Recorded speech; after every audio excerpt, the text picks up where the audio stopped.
You guys ready to start the show? I have been banned from South by Southwest since 2009. This is the first year I was allowed back. So I'm like the original Tyler, the Creator. And what had happened was I used to be an alcoholic. And there was one night where I got blackout drunk by 4 p.m. So it wasn't even a night, it was a day. It was way before night. I got blackout drunk. My show was at 1 a.m. So I had some more drinking to do. I made it to my show, and there was a guy who told me to finish my jokes because I was starting them and not finishing them. So the next day, the guy who books all of comedy came up to me and was like, "Hey, can you not drink anymore?"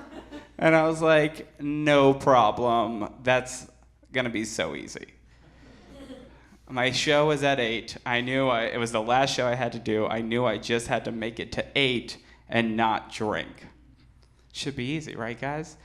And like me when I was drinking, I was kind of like really fun to be around for like 15 minutes. Like I was like a character. Like everyone thought I was doing a character for those first 15 minutes.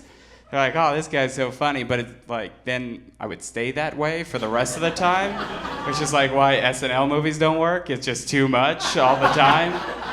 That's why I shouldn't drink, because I'm It's Pat of people. And it's a fine movie, I don't care. Anyway, so I go to 8. I make it. We're here. I'm not drinking. It's perfect. I do my set. The guy's like, "Congratulations. Like, you didn't get drunk." Like, he was proud of me.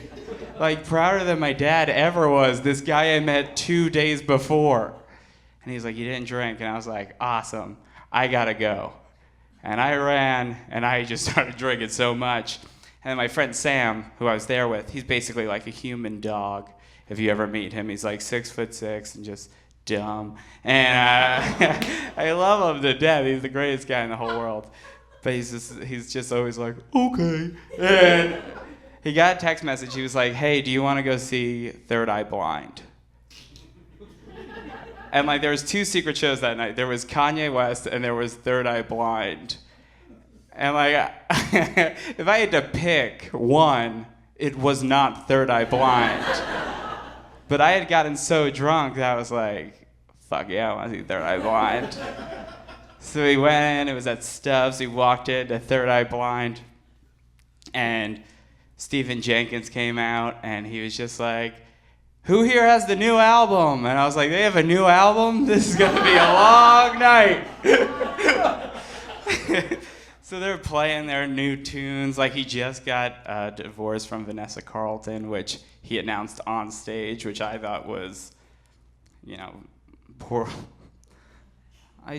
judgment. You know, like, save it for off stage. Don't air your dirty laundry, Stephen Jenkins. So he plays 4 new songs, and me and Sam and our friend Hari are pissed. Like, we did not ironically go see Third Eye Blind to hear 4 new songs. We went there to hear Jumper and Jumper only. So at this point, after 4 new songs, we just start screaming, drunk, "Play Jumper! Play Jumper! Play Jumper!" And he's like, "This is a new one." And he'll play the new one. And then we'd be like, "You mispronounced Jumper!" Like, it's on YouTube. There's the whole concert, and you can hear us from 4 songs in to the end of the concert just going, "Play fucking Jumper! It's that easy!" We're like crying.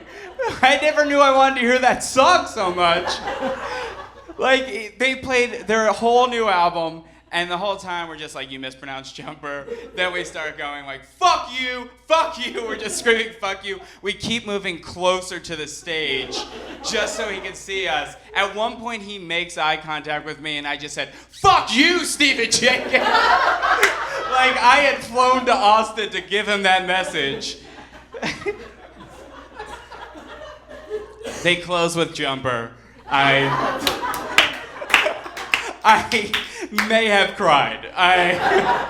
It was the sweetest moment of my entire life.